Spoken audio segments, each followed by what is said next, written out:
সবাইকে আন্তর্জাতিক মাতৃভাষা দিবসের শুভেচ্ছা। তো যারা পাঁচ ব্যাংকের গ্রাহক আছেন তাদের জন্য একটা সুখবর দেখতে পেলাম। তো সেটা আমি শেয়ার করছি আপনাদের সাথে। একটা হলো যে বিএনপি গভর্নমেন্টের পক্ষ থেকে যে জিনিসটা বলা হয়েছে যেটা শুনতে পাচ্ছি, যদি সেটা সত্য হয় তাহলে আমাদের গ্রাহকদের জন্য খুবই ভালো হবে।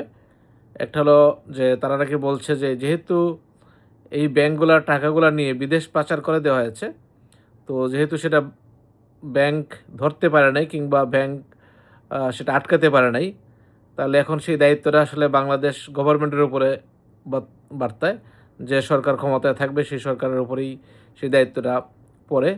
তো সেই হিসেবে বোঝা যায় যে বিএনপি গভর্নমেন্ট এই ব্যাংকগুলোর দায়িত্ব নিবে। এটা একটা ভালো খবর বোঝা যাচ্ছে এখন পর্যন্ত, যদি এই ঘটনাগুলো সত্য হয়।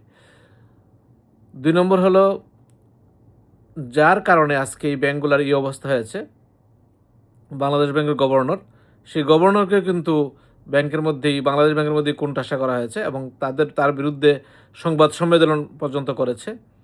তো এতে করে বোঝা যায় যে গভর্নমেন্ট মানে বাংলাদেশ ব্যাংকের গভর্নর স্বেচ্ছাচারিতাভাবেই এই সিদ্ধান্তগুলো নিয়েছে এবং আরও যে সিদ্ধান্ত নিতে চাইছিল যে আরও ৯টা বেসরকারি ব্যাংকে ভেঙে ২টা ব্যাংক করা, তো সেটা মনে হয় এখন একটু হলেও স্থবির হবে এবং সে মনে হয় আর এইভাবে আগের মতো হুট করে সিদ্ধান্ত নিতে পারবে না, যেহেতু বাংলাদেশ ব্যাংকের ভিতর থেকে একটা প্রতিবাদ উঠেছে।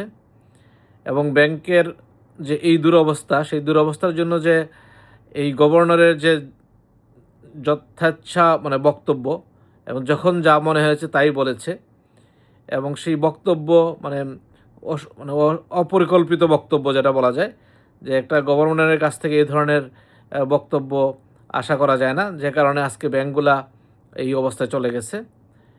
এবং যতটুকু জানি যে এক্সিম ব্যাংক নাকি যে তারা মার্জে যেতে চায় নাই, তারপরেও তাকে জোর করে নেওয়া হয়েছে মার্জে। তো যাই হোক, এখন আমাদের একটু অপেক্ষা করতে হবে, বোঝা যাচ্ছে। তবে আমাদের আন্দোলনটা চালিয়ে যেতে হবে যাতে সরকারের কাছে এই আমাদের দাবিগুলা সবসময় দৃশ্যমান থাকে।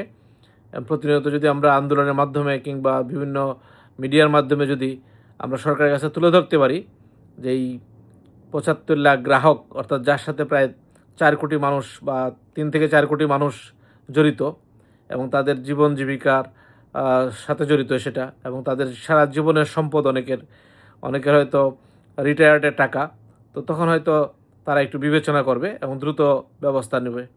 তো যাই হোক, আমাদের আন্দোলনটা জারি থাকবে এবং সবাই চেষ্টা করবেন যার যার অবস্থা থেকে যাতে আমাদের আন্দোলনটা জারি থাকে। ধন্যবাদ সবাইকে।